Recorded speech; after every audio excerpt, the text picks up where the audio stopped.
I had Perthes disease where the blood supply to my hip stopped and my bone died, which as of recently, I've had a hip replacement for. However, when I was disabled, I got myself into the shape of my life dozens of times. More recently, I went from this to this in just 100 days doing zero cardio. Here are the lessons I've learned over the last decade that I wish I knew when I first started. Lesson 1, aggressive diets are what most people need. Guys like Gabe, Caden and Joe all did this in 120 days. Impressive for sure, but it was accomplished because they were dieting over a shorter period of time. Just think of every single time you diet. How unmotivating is it when you're busting a gut in the gym, you're dieting, only to lose a couple of pounds at the end of the month? Now imagine if that was 10. How much more motivated would you be? People worry far too much about the idea of that, when they're going for an aggressive diet, they'll be too skinny or they'll run the risk of losing muscle when realistically, if you hit your protein, you train hard and you're consistent, your muscle and strength will be absolutely fine over a short period of time. And actually, I would even argue that you'll build more muscle and more strength because you're seeing such fast results. You're incredibly motivated, which drives you to train harder in the gym. Whereas on the other side of things, if you're having too much food, you're getting slow progress, you're going to go into the gym with the mindset, I'm not making progress, and you're just not going to build any muscle at all anyways. The term aggressive and unsustainable is relative, as if you can sustain the diet, then it's sustainable. And let's be honest, who actually likes being in a deficit and dieting? So if you can achieve a result in a shorter period of time without prolonging the length of time you have to be in the diet, then why wouldn't you? Lesson 2, cut before you bulk. Look, I get it. You've got man boobs, you've got a bit of belly fat, you're feeling fluffy, but on the other side of it, you've got skinny arms, a skinny chest, and you feel like you've got no muscle. The reason for this is because you're not committing to either a cut or a bulk for a long enough time horizon. You dip your toe in a cut, you feel a little bit fat, so you diet down for a bit, but then you feel a bit skinny, so you end the cut, you go into a bulk, then you bulk for a little bit, you feel a bit fat, and you're always in and out, and you're in a position what I like to call dead man's land, where you make no progress at all and you'll always look the same. Look, I've been guilty of this in the past myself, and so was Sam before he joined the team as well. Constantly cutting and bulking, not really making any substantial progress and always looking the same. You almost always need to cut first because 1, you see results quicker, which will definitely help with motivation. 2, if you try and go into a bulk when you're already carrying body fat that you're not happy with, it's only going to get progressively worse as you go through that bulk because inevitably you're going to gain more body fat. And then 3, the last one is when you actually get lean, your body's ability to build muscle is so much greater. So get yourself lean, you love the way you look, then you put yourself into the perfect position to start a big bulk, loving the way you look, but also building more muscle tissue. And if you're still unsure, a good test that I would like you to do is go in front of a full length mirror, take all of your clothes off, literally get completely naked, look at yourself and ask yourself realistically, am I happy with this level of body fat that I've currently got right now? If no, cut. If yes, and you are happy, then absolutely go into a bulk. Lesson 3, move on if you mess up. Picture this, you've got a wallet full of cash. Let's just say £100 and you open up that wallet and you've lost £10. So you've only got 90 left. Would you throw away the other 90 just because you've lost 10?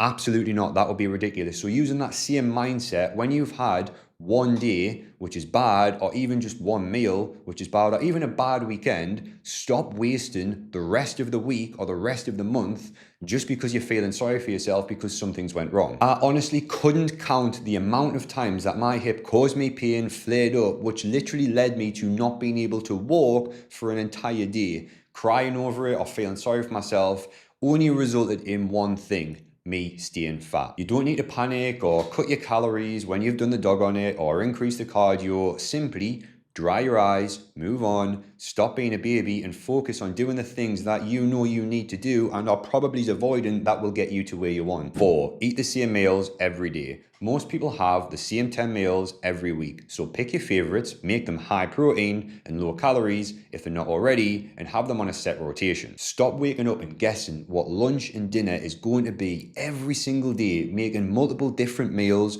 with different ingredients in every single one of them. That's just going to take a lot of unnecessary time and stress and energy which could be spent elsewhere within the diet, and not to mention that shit becomes pretty expensive very quick. So pick 3 breakfasts, 3 lunches, and 3 dinners that you enjoy and rotate them depending on what you want on the day. This is what we implemented with Chris, and he got this result in just 12 weeks. And if you want his exact meal plan so you can try and implement it yourself, hit the top link in the description and I'll shoot it across for free. But the key is to rinse and repeat their meals until you're bored, then simply pick new ones. It's not sexy, but it works. Lesson 5, just start. The longer you wait to start something, the higher level of anxiety you're going to have when it comes to starting, and it's only going to make it more difficult the longer you push it down the line. Like, people wait for the perfect conditions to be able to go to the gym, to start eating healthy, to hire a coach, when here's a reality check. When was the last time in your life where you had a perfect run of months where you had not one single thing on and you can fully lock in with something?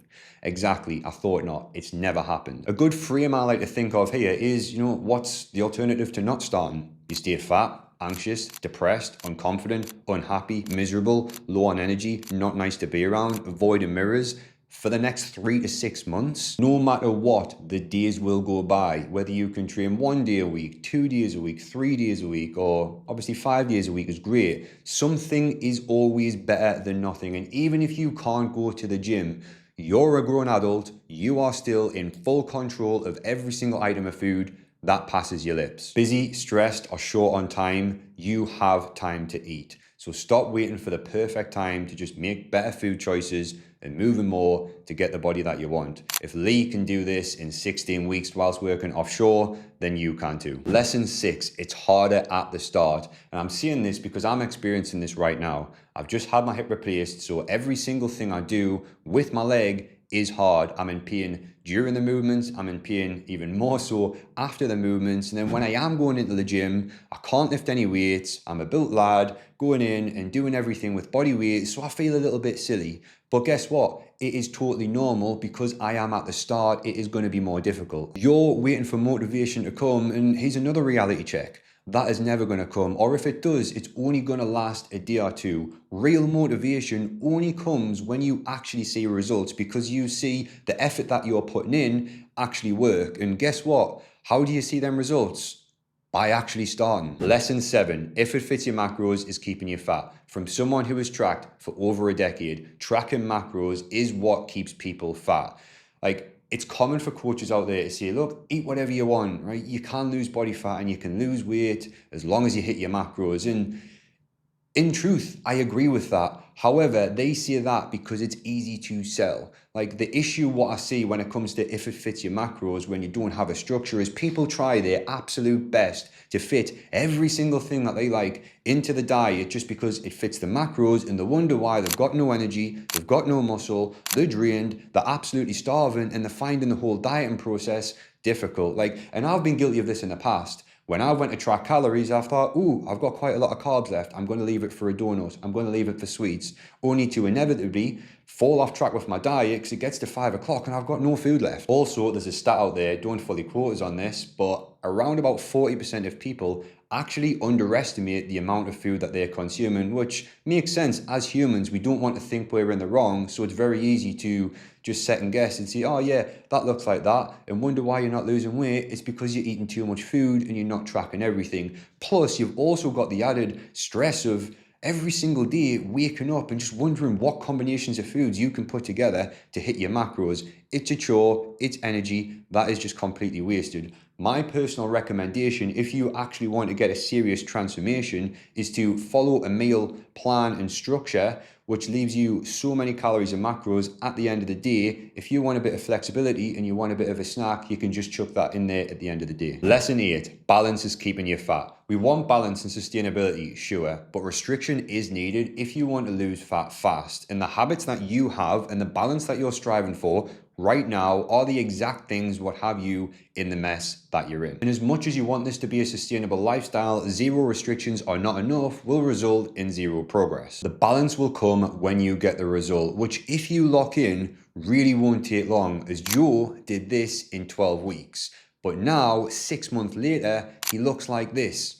Almost the exact same, but because he went through that process where all he did was restrict himself to a minor deficit, minimized alcohol, had no off-plan meals, he got himself into the shape of his life, but now, like I said, he looks just as good as he did before, but he goes out 2 to 3 times per week and has 0 restrictions. It really is a small trade-off in terms of time. If you're hating how you look, hating how you feel, and you have for months, if not years, 3 to 4 months of solid graft will 100% set you up for a life of loving the way that you look and you feel. Lesson 9, ignorance debt is killing your happiness. Look, if you've genuinely been trying over the last 6 to 12 months and you haven't actually saw a result that you're somewhat happy with, then here's another reality check. You need help. Everyone's biggest debt that they have is ignorance debt, which is essentially the debt that you have for being ignorant of the information that you do not know. If you don't know something and it's something that you want to know and someone else has that information that you want to know, not investing to get that information from that person is quite literally the one thing that is keeping you unhappy, anxious, and depressed. Sure, you can watch 1,000 hours of YouTube videos just like this one and hope that you'll find the answers, or you can go to the gym for 300 days straight and kind of guess and trial and error to see if you're going to get the result, or you can just invest into someone who's already put in 10, 20,000 hours or 10, 20 years in the game, made all of the mistakes that you're inevitably going to, and condensed down all of their lessons into a bite-sized chunk so you can get the result in a matter of months instead of a matter of years, while still hating how you look and feel throughout the process. And that is over a decade of training and nutrition advice that I wish I had when I first started. Now, I know it's a lot and I went pretty heavy in this video. So if you want all of the guesswork taken out of the whole process and you want a roadmap specifically to you, hit that second link in the description and me and you can hop on and have a chat and come up with the roadmap that works for you, your job, and your lifestyle. The call is completely free. There's no obligation to sign up. You can simply take away that roadmap yourself and have a crack at it and see how you get on. Full transparency, I want you on the team because we can guarantee you a result, just like the rest of the guys on the team. But again, there's no obligation to sign up. You can simply take that information and have a crack and go on your own. And while you're there, don't forget to like, subscribe for the next one.